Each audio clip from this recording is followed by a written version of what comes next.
بسم اللہ الرحمن الرحیم۔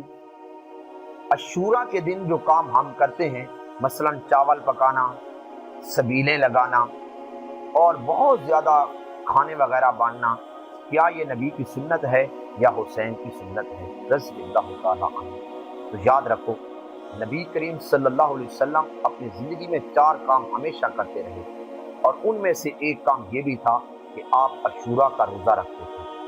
پہلی بات تو یہ سمجھ آ گئی کہ نبی اس دن روزہ رکھتے تھے، تو اگر ہم نبی کی امتی ہیں تو ہمیں بھی اس دن روزہ رکھنا چاہیے۔ نمبر 2، حسین نبی کے نواسے تھے، حسین نبی سے بہت زیادہ محبت کرنے والے تھے، تو یہ کیسے ہو سکتا ہے کہ وہ اپنے نانا کی بات نہ ماننے والے ہوں؟ نہیں، وہ اپنے نانا کی بات ماننے والے تھے، تو اس لیے وہ بھی ہم یہ دل سے کہہ سکتے ہیں، اور ہمارا ایمان گواہی دیتا ہے کہ وہ بھی روزے تھے۔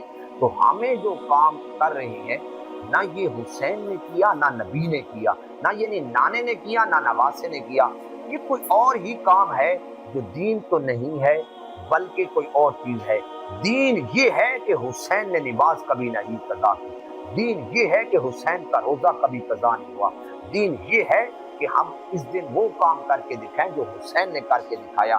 خدا کی قسم، جو کام ہم کرتے ہیں اس دن، یہ دین سے کوسوں تعلق بھی نہیں ہے، نہ اس کا دین کے ساتھ کوئی تعلق ہے۔